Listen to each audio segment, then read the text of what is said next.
Assalamualaikum dan salam sejahtera semua. Video kali ini aku nak tunjuk sebab apa soket plug tak function. Buka switch dulu, kita check.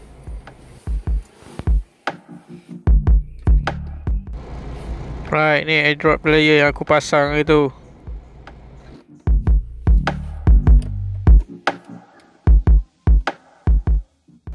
Sekarang ni soket plug dia punya charger ni tak function. Alamak, gelap pula. Bagi cerah sikit. Soket plug ni dia tak function.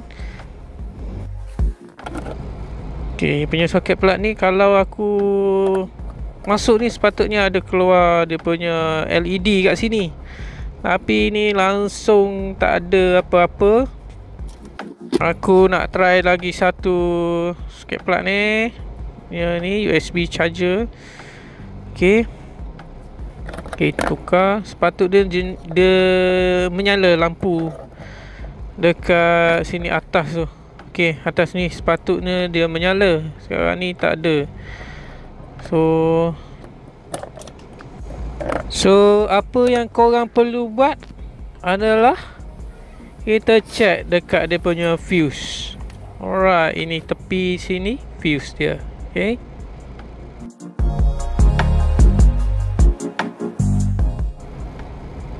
Bagi cerah sikit. Ni fuse. Buka aja dia punya ni. Tarik. Tarik kuat sikit. Lepas tu korang tengok dia punya dekat stiker dekat sini, dia tunjuk dekat mana posisi power socket. Alright. Yang ni. Korang boleh tengok ni.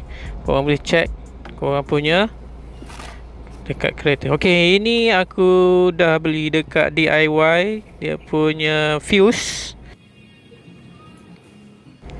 Alright, yang dalam petak ni fuse yang korang perlu buka dan tukar. Aku tarik guna plier untuk senang.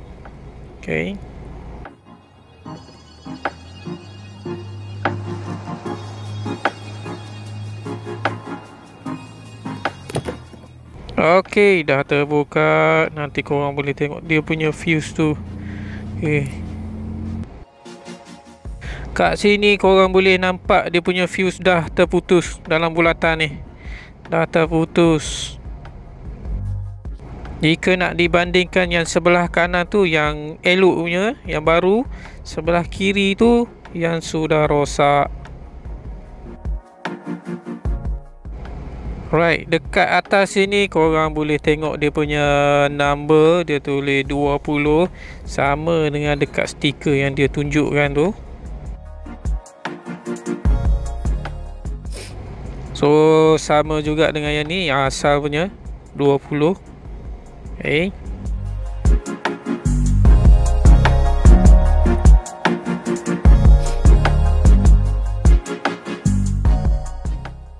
Sekarang kita ambil yang ni, kita pasang balik dekat posisi asal dia. Masukkan tadi, lepas tu tekan bagi dia betul-betul rapat. Settle tukar fuse, kita tutup balik. Kita check dia punya soket charger function ke tak. Jom.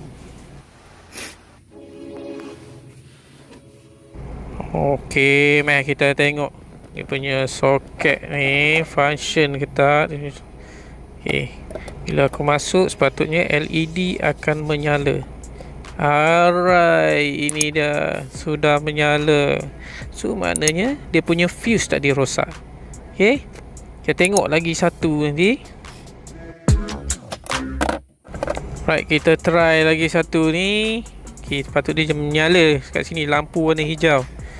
Kita masukkan. Right, tengok dekat situ dah ada lampu. So function lah.